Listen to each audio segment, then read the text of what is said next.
I'd like to give the floor to Katie Allen, who's come down from the institute that she works at in Long Beach, the Algalita Institute, and her topic is the importance of oceanic subtropical gyres as debris accumulation zones and how they affect ocean life. So, Katie, thanks very much, and I hope you'll say something about Algalita as well. Yeah, absolutely. The first couple slides is about our organization, actually, and I'm going to stand behind the podium because I like to be able to see my next slide for transitions, but my name's Katie Allen, Executive Director at Algalita. We are a nonprofit organization.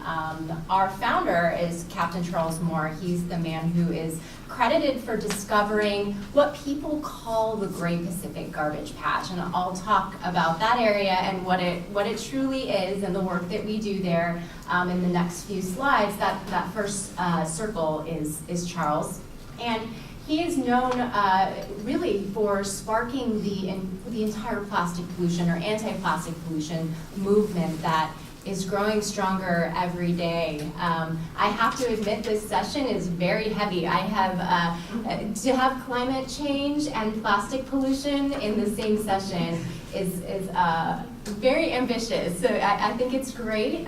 There may be connections. There are so many unknowns between all of these environmental issues, but we focus on this type of debris and in the North Pacific region generally. So we really are. We're the foremost experts working on plastic pollution with 20 years of experience working to understand and also solve the problem, which that's actually more so what my expertise is on the solution side. We have a team of researchers and scientists and a research vessel that have been heading our monitoring program for the past 20 years. So we have 4 program pillars.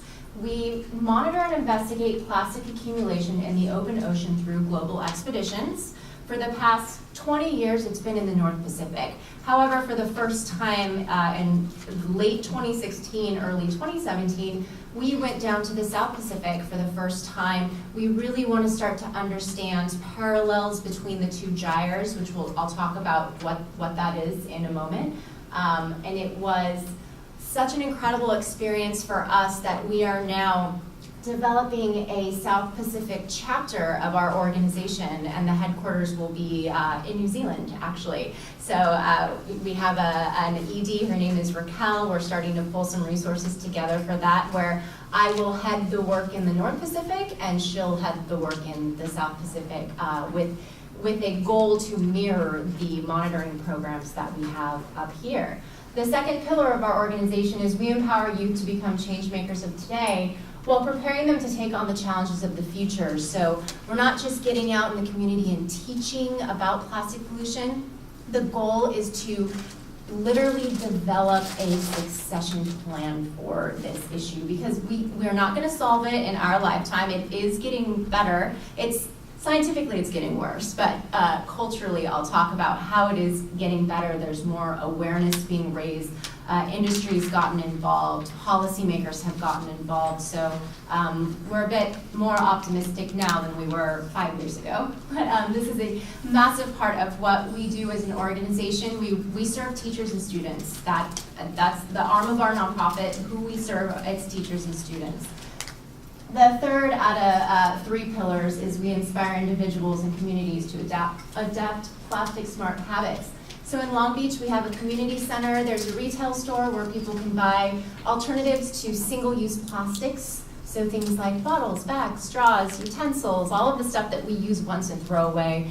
You can purchase it at our store. We also hold community events. We're a recycling drop-off center. The list goes on and on for this program that we have, and it's growing continuously every year. And then the last one, the last program pillar of our organization, is we're subject matter experts. So building off of what Charles Moore started back in 1997 when he realized that plastic accumulates in our oceans thousands of miles from land, our organization started to work very intimately with industry, policymakers, businesses, entrepreneurs, which is really interesting now because people are starting to talk about how do we extract the plastic from the ocean, which is very complex, and nobody has really wrapped their heads around how to do that yet. And in fact, I forgot, I wanted to start passing this around before I started. This is a sample of what people call the Great Pacific Garbage Patch, and I just want everybody to see it up close. So I'm gonna start it, if you guys don't mind. Just go ahead and pass it to the next person when you're ready. So this program pillar for our organization has been growing exponentially. Our team has been growing. We are literally entered a new phase of our organizational life cycle with a team. We are in our 20s and 30s, and we exist right now to literally take the torch from the generation of Algalita that was right before us. So that's where we are, and it's a really special place to be. Our organization is guided by the universe, absolutely. There are so many amazing things that happen to us, so many people that we meet that just want to help, and our job is just to direct it in the right direction. So I want to jump into the issue now. There was a study done back in 2010. The paper was published in 2015. A group of researchers headed by Jenna Jembeck asked a question. They wanted to know how much plastic was entering the ocean every year. So they looked at 192 countries. They were coastal countries around the world. They looked at waste that was generated, waste that was mismanaged, and a lot of other variables. Basically boiled it down to about 8 million metric tons of plastic enters the ocean every year. And it grows every year because production grows every year, population grows every year. And they also were able to identify regions where more plastic was coming from versus, actually, where do you think the United States landed in the list of 192 countries? One being the worst, right? Most plastic is coming. Where do you all think we ended up in that? Properly disposed plastic or just? No, entering the ocean. So the stuff that's just leaking out of our rivers. Per capita or total? Garbage Total. trucks blowing in the wind. So we ended up being number 20, which is terrible for the United States. Terrible. Number 20. The top 5, they were countries in Southeast Asia, and not to say that they don't care about the environment, not to say that they don't have the same waste management infrastructure that we do. However, they have the same persistent products that we do. They have the same plastics, but they don't have ways to deal with it. And we have broken ways of dealing with it. So there's a lot of work that needs to be done in terms of looking at the solution. I'll talk about that a little more later. But just to give you an idea, and this is the first time I'm gonna try to make this comparison, because I saw 100 tons of plastic at a recycling center a few weeks back. So 100 tons of plastic was probably, I would say, the size of this room. That's what it kind of looked like. So if you can imagine that, 100 tons, we're talking about 8 million. Now you can sort of start to visualize volume-wise, what that could look like. So it's a lot of plastic. I wanted to touch on this quickly because we're talking about how plastic is impacting the ecosystem and how it's traveling throughout our oceans. And a lot of people, although we have this intimate relationship with plastic, don't really know what it is, or we don't look at it as a material. Rather, we look at it as products and packaging and things in our everyday life. But when you start to look at it as an actual material and the chemistry behind it and the physics behind how it moves, it's really, really interesting. And I'm sure many of you have seen these numbers on the bottom of many products. A lot of people think that they are recycling symbols, and they're not. They tell you what type of plastic you have. So plastic is made from petrochemicals. When oil is refined, there are chemicals that are used in the manufacturing process. For example, ethylene being one of them. So you can look at number 1, polyethylene terephthalate. They literally take these chemicals, create these massive synthetic polymers. That's how you get plastics. They add dyes and additives. But what this chart, why I think it's really important to see this, is they don't all act the same when they get into the water. So for instance, number 1, polyethylene terephthalate, that is like your typical plastic water bottle. Let's say you take off the cap, or even let's just say you cut a little square out of it. A little square of a plastic water bottle, put it in the ocean, poke at it a little bit. Who thinks that that's gonna float? Who thinks it's gonna sink? Who has no idea? Yeah, but it actually sinks. It's just density, right? It's more dense than water, and when you look down the line, you start to see that the different plastics do different things.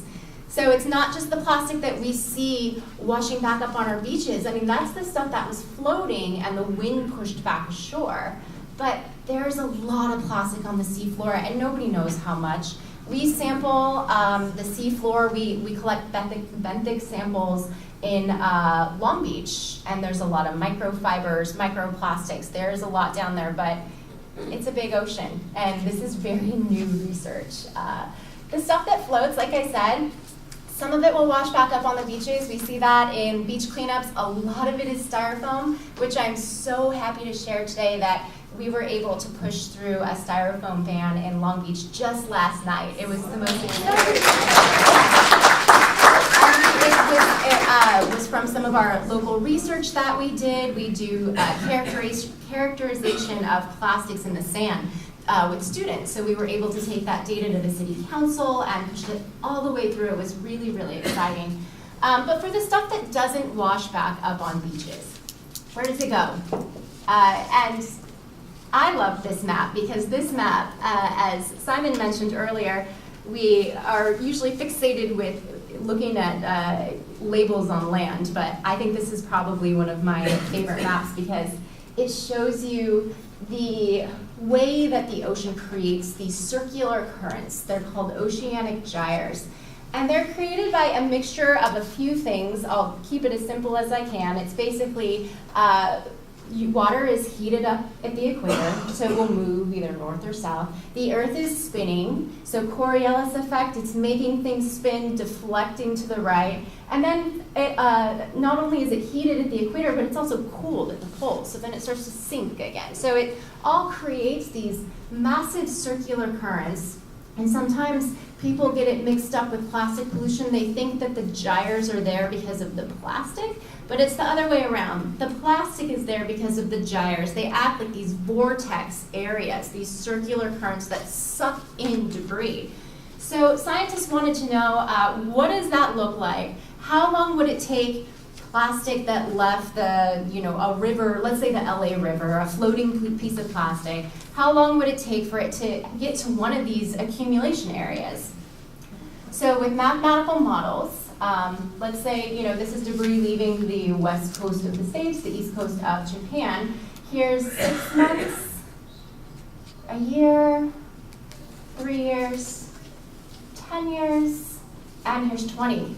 So you can see how it's building up, and in fact, I'm just going to pop back over. If you look back at this current map, the North Pacific has those 2 accumulation areas. Although it's one North Pacific gyre, it has 2 accumulation areas, and you can see them very visibly here, the blue and the red building up. Now, how many of you have heard the term Great Pacific Garbage Patch?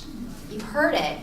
It's something that the media has really grasped onto. It was something that they used to try to create this a vision for people to actually see, because as you can see in the jar that's going around, the state of this issue it's a lot different. It's not an island. It's not something you can get out and walk on. Rather, it's plastic soup. And this is the Great Pacific Garbage Patch. What's here? This is the Great Pacific Garbage Patch. Now, it's a global problem. This is the Great Pacific Garbage Patch. Everywhere that you see the orange and the red, that's where the plastic has accumulated. It's where the colleagues' samples have been taken. Even NOAA had been taking samples. It's a global issue, and it's really scary. It's growing, but it's something that a lot of people are becoming more aware of. And now we're starting to dive into the complexities of not necessarily the problem, but the complexities of the solution and how to move forward quickly. So back to the Pacific and the work that we've done. Over 20 years, There are various milestones that we have hit as an organization. We were the first with an organization, SCORP, in Southern California to develop protocols to formally sample the plastics out in the gyre. We've worked with NOAA to put trackers on debris. Just in 2014, we wrapped up a 15-year retrospective study where now we're looking at trends and changes, and it's complex. All of the variables when you're out in the ocean, from sea state to atmospheric conditions to the way the currents change, or certain anomalies, maybe El Niños, and the list is endless. But the work is so important over long periods of time. And we were the first organization to start it, and we continue monitoring. Every 4 or 5 years, we go out to our study area and we build on what we did the year before. So in 2019, we'll be working with researchers because these accumulation areas, with the atmosphere, the changes in the atmospheric conditions and the pressure, they kind of move and they change shape. Maybe they shrink and they grow, and it's almost like you can imagine the eye of a hurricane, how that sort of moves around. It's sort of the similar idea. So what we're doing right now in 2019 is to work with researchers to try to find the center, the real-time center of these accumulation areas, which is going to be complex, but we're going to take a first step into it and see what we get out of it. But I did want to show you a couple visuals of what it looks like out there. So this is just a quick video. This is what it looks like when you're in a dense area of accumulation out in these gyres. And by the way, the one that we study is about 1,000 miles from land. It takes about a week to get there. We sample a week, 2 weeks, depending on what the research design is, and then a week home back to California. But this is what it looks like on the surface. This is 1,000 miles out? 1,000 miles out, yes. From California. From California, and let's see, how far from Hawaii? Well, I could go back to that map for the visual, but it's the middle of nowhere. It's like being in outer space, basically. And then I wanted to show you guys what it looks like under. So here's a quick. So you can see it's plastic soup. This is why there are no satellite pictures of this stuff. It's, you know, we'll find large items here and there. In fact, I have a video after the next one that shows there we go, that's a little bit better. That shows what some of the macro debris looks like. But the majority of the stuff out there is the size of a grain of rice. It is tiny. And the reason why, it's not because it's biodegrading, it's because it's photo-degrading, right? The sun, the same UV rays that burn your skin, it dries plastic out, it makes it brittle. And then you add that into the wave action and the salt and just everything happening in this dynamic environment, these products are just obliterated, right? They're turned into these tiny pieces that are now being ingested by literally everything because it's small enough to be ingested by everything. Scientists are now, they've started with macroplastics. We went to micro, which was everything 5 millimeters or less. Now we're looking at nano, which is something our organization can't even get involved in because we don't have the equipment, the expertise. We sit there right at the 5 millimeter area. But this is that jar. If you were to pour it out, this is what it looks like. And we collect our samples using a manta trawl. It's similar to like a plankton net. However, it has wings like a manta ray, an open mouth. So everything floating on the surface that gets into that mouth is collected in a cod end. Flip it out like a sock, spray it. So it's everything. It's a mix of plastic, plankton, anything that's floating out there. This is an example of something that we found in 2014. It's not just microplastics. The majority are microplastics. However, with the ghost nets, so those are fishing nets that are left behind or lost, and also other debris that is capable of entangling other debris, they start to build these composite types of debris. And this was an 80-foot, I hesitate to call it an island, but our researchers got out and walked on it. In fact, Charlie, he has a video where he's kind of naming coves, and he's an interesting, amazing man. but it shows you how this stuff accumulates. It's attracted to itself. And there's a lot to learn from this in terms of cleanup, right? And thinking about how it moves, how it collects, how it builds up on itself. And in fact, on the islands, the Pacific Islands, the sand in some areas is literally turning into the microplastics because they're acting as, the islands are acting almost as filters. So these currents are coming through, they're spitting out microplastics, and it's ending up on the sand there. So there are some very obvious harms, and then there are some harms that are not so obvious. The obvious ones are entanglement, right? This stuff is persistent.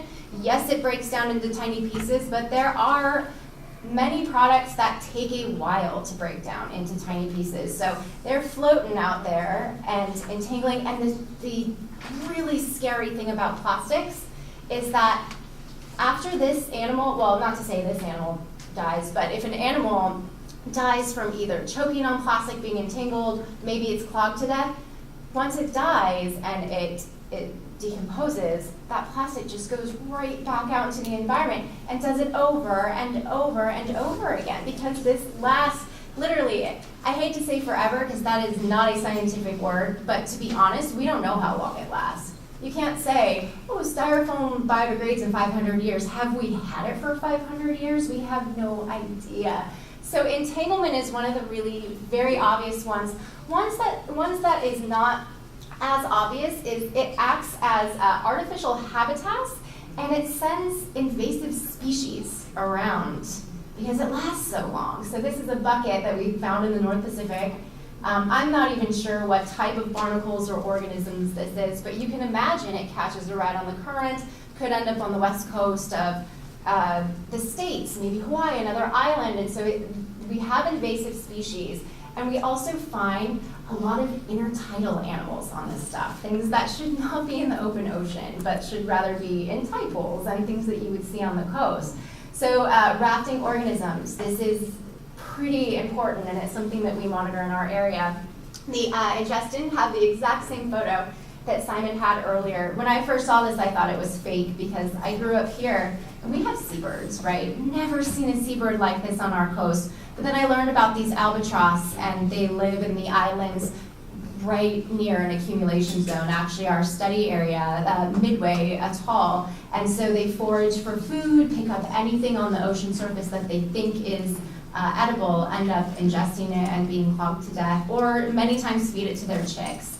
I want to take ingestion one step further, and this is something that our organization monitors as well, and we're really right now at a point where we're working with other researchers to figure out how to refine methods or how to really take it to the next step. So this is a lantern fish, specifically Myctophid. Now they account for 55% of the global fish biomass. There are more of these fish than any animal in the world. They're the most important fish on the planet. And they live at the depths of the ocean during the day. It's where they breed, hide from predators, where they live. And every single night, they come up in, the planet's largest migration. It's almost as if, the surface of the ocean has been covered in plankton, the phytoplankton, the zooplankton, and these fish, along with other animals, come up and they graze on it every single night, and then they go back down. So our researchers thought that they would be a really fun fish to collect, and let's look in their stomachs, right? And in 2008, we had a researcher, she's now with NOAA actually, who published a study on the lanternfish where we collected roughly 400, I think it was like 385, opened their stomachs up and found that nearly 40% of them had plastic in their stomach. The record holder had 84 pieces of plastic in their stomach. So where our thought process is going next is a couple things. We know that toxins accumulate onto plastics. They're attracted to it. So things like pesticides, flame retardants that are in the environment, they absorb onto the plastic itself. So whatever's ingesting the plastic is also ingesting a higher dosage, if you will, of the toxicants in the surrounding seawater. So that's something that we're working with Cal State Long Beach to look at. How are those toxicants affecting these fish? And they're using proteomics to look at changes in proteins and things like that.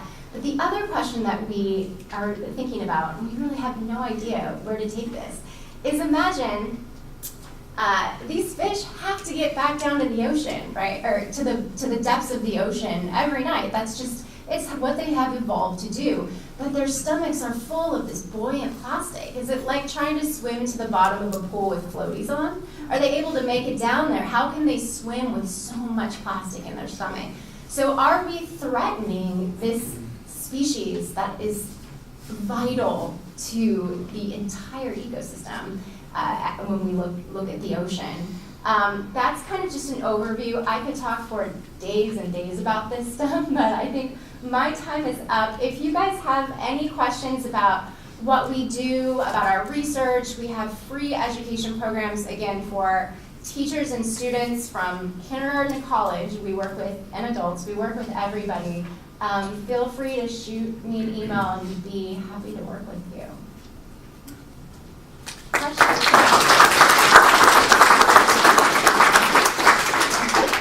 So thanks, Katie. We've got time for discussion and questions, so please.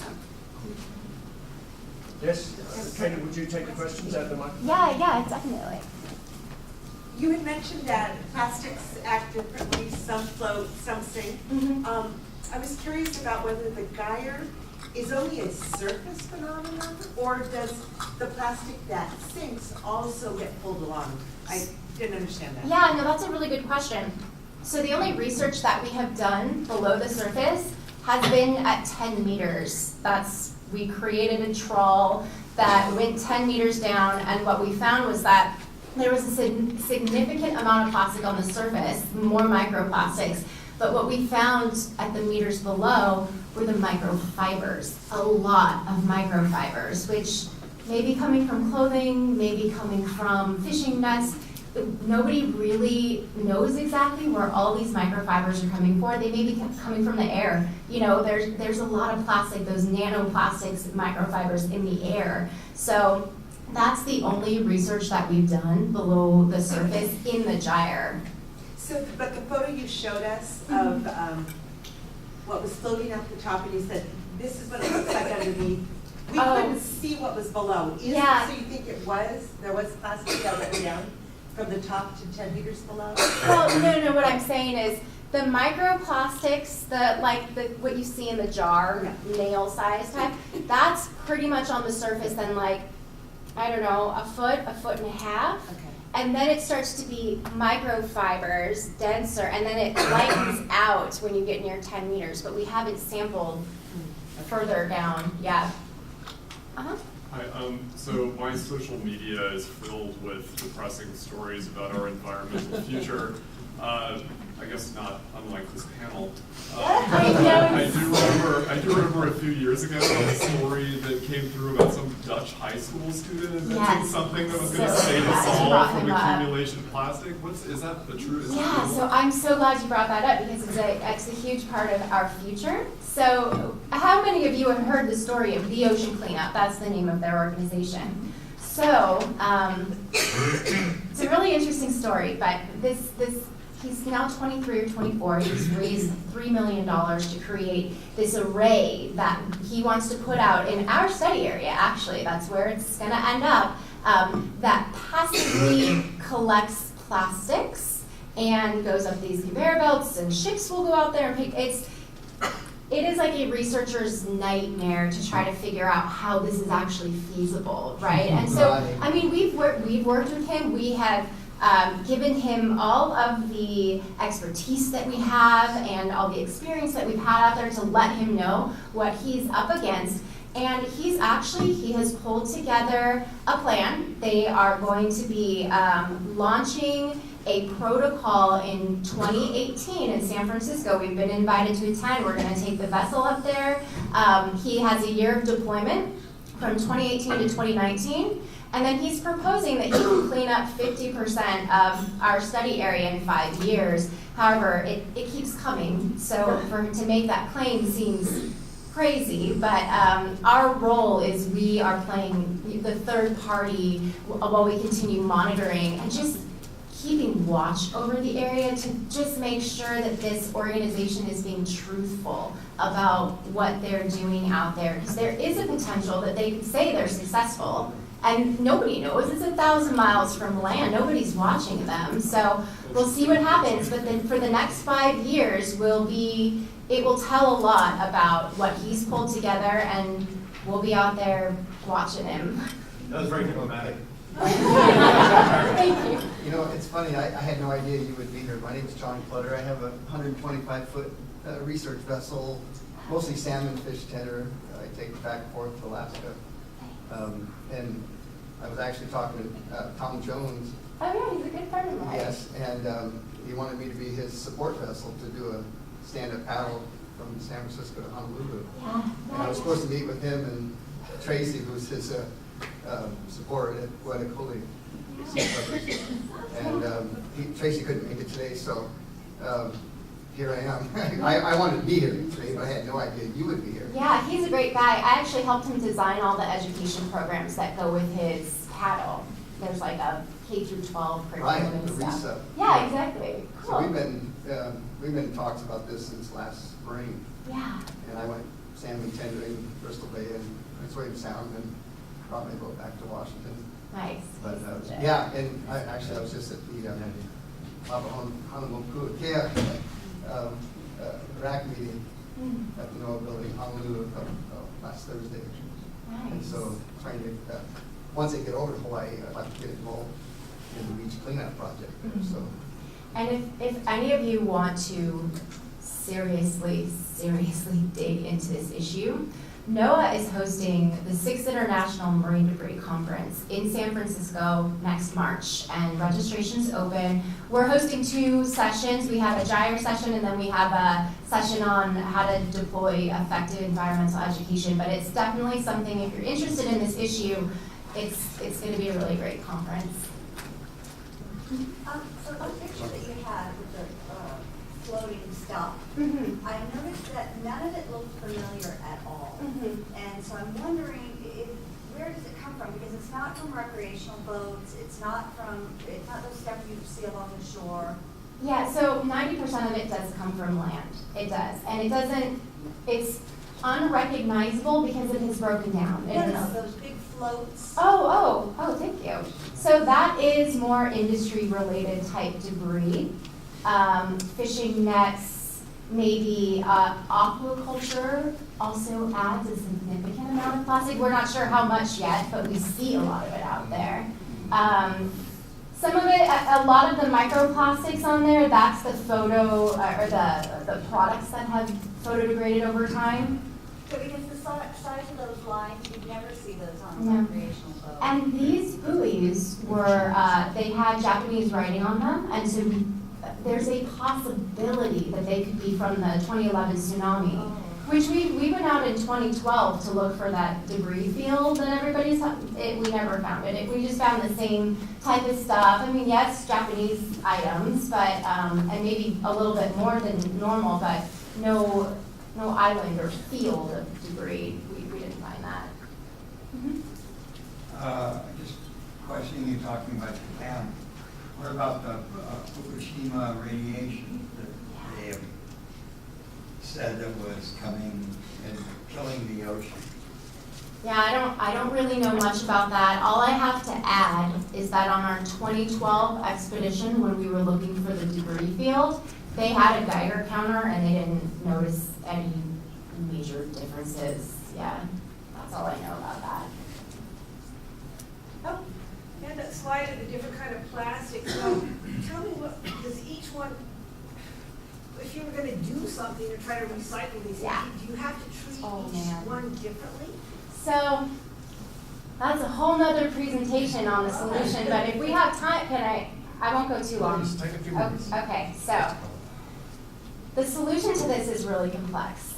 Mainly, The main reason why this is happening is because we've been really irresponsible with a very persistent and polluting material. We did not fear the consequences of plastics, so we created that like single use. It's just crazy that we are creating the things that we are out of plastics. And I'm bringing this up because when you think about recycling, you have to put yourself in the position of the recycler, right? You have to make money. We don't recycle because it's the right thing to do. We recycle because it's a business. It is a material that is produced, used, collected, and reprocessed. And so there's a lot that goes into that. Now, we're facing a crisis right now as it relates to recycling. In fact, the majority of our plastics, our recycled plastics, used to be taken by China.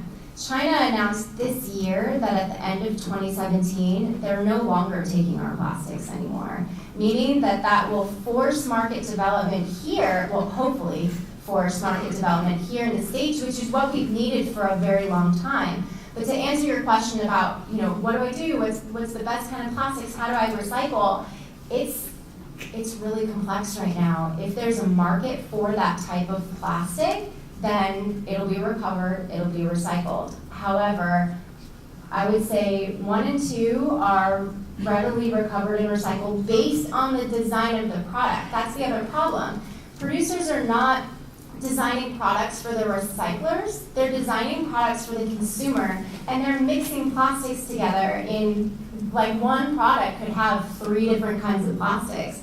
You can't mix them together, it's like mixing together paint. And so a massive, massive part of the solution will be coming from the producers and the designers and the brand owners to design their products to fit within a circular model of production rather than literally creating waste. They should not be creating waste, they should be promoting that the material is reincarnated or truly recycled. But what that is going to mean is we're going to have to start pulling out certain things like dyes and different additives that are in these products. That's contamination. It's kind of like going back to the mixing paint analogy. Those dyes and those additives, that's contaminating that material as well. So we need to focus on how we fundamentally change the way that we're producing plastic to make it a bit more simple so recycling actually works and is profitable, because it's not right now.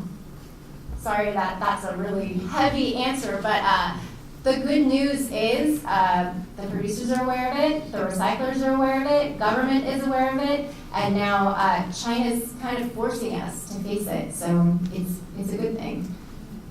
Okay, there's one more question over here.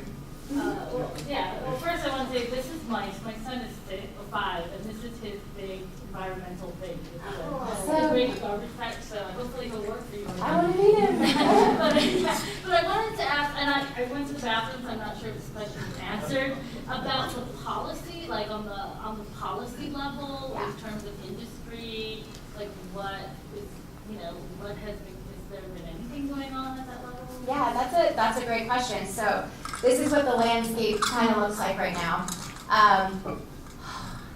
Sorry. Have you heard about microbeads? Yeah. So microbeads were plastic, little tiny plastic pieces in like personal care products, face cleansers, toothpaste, stuff like that. And colleagues of ours raised the awareness of that, and people were like, I don't want microbeads in my mouth, and I don't want this, and I don't. So they, on a national level, were banned, right? And that was exciting. However, it was a bit misleading because you can't really compare microbeads to this microplastic issue because of the desire for convenience that we have for products. With microbeads, it was easy. People didn't want it. They didn't want it in their products. But a lot of people want plastic water bottles, they want bags, they want utensils, they want straws, they want these things because we have this desire for convenience for them. And so policymakers are afraid of that. They're afraid to legislate and piss people off in the community, right? Even the styrofoam ban last night, the room was full, and it was half full of opposition and half full of supporters, and we're just lucky. We're lucky that we had the data and the information, but there is a fight from the general public for convenience, but they're just scared of change when really, if we're gonna look at policy, this is what we have to start doing. We have to start looking at what products, what can we phase out that will never really fit within that circular model of production, right? That's things like plastic bags. Recyclers hate plastic bags. There's really not even enough plastic there for them to want to deal with. They're so thin, you know? Or things that have, things that are more like utility type plastics that we have alternatives for. Reusable water bottles, it's things, the way that I think about it, it's plastics that don't have products in them. Utensils, straws, styrofoam container, or any containers, bags, utility type plastics. We can start phasing those out, which we have. The plastic bag ban is now statewide. Over 150 cities have now banned styrofoam containers. Straws are totally next. That's like what everybody's starting to look at. So that's what's happening right now in policy, but nobody's holding the producers accountable yet. And I don't know what that's going to look like. Okay, well, just one quick one. I've heard some rumors about this plastic eating algae. Yeah. Research going on, is that happening? Yeah, so it is.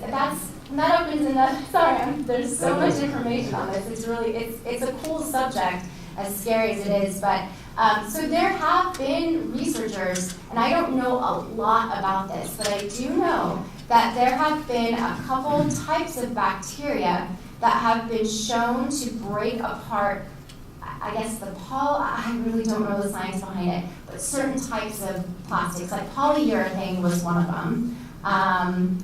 Also, I think it was polystyrene. But the problem with that, talking about that, especially in a venue with general public, is people automatically will start to think that that is the solution or a major part of the solution to the problem, when it's not, because maybe they're capable of breaking down those molecules, right? But those products are not in their pure form. The same way that recyclers have a difficult time processing them because of the dyes and the chemicals and all the additives, it's the same thing for nature, right? That there's still all this stuff, and it's never going to be perfect. So the solution ultimately is going to be a mixture of inspiring change, so having communities fundamentally rethink the way that we're using single-use plastics, and requiring change, phasing out those plastics that will never fit within that circular model of production. I think the ultimate is to use an algae or plant-based product to replace all these things. I'm so sorry. That's all right. That is it. Just real quickly though, that's On some of them. right. That's what you just said is key, because scientists right now are having a really hard time finding that balance between a plastic that will last on the shelf yet degrade after the product is used. It is a hard nut to crack. So we'll see. Yeah, I'm like, hopefully. Thank you so much.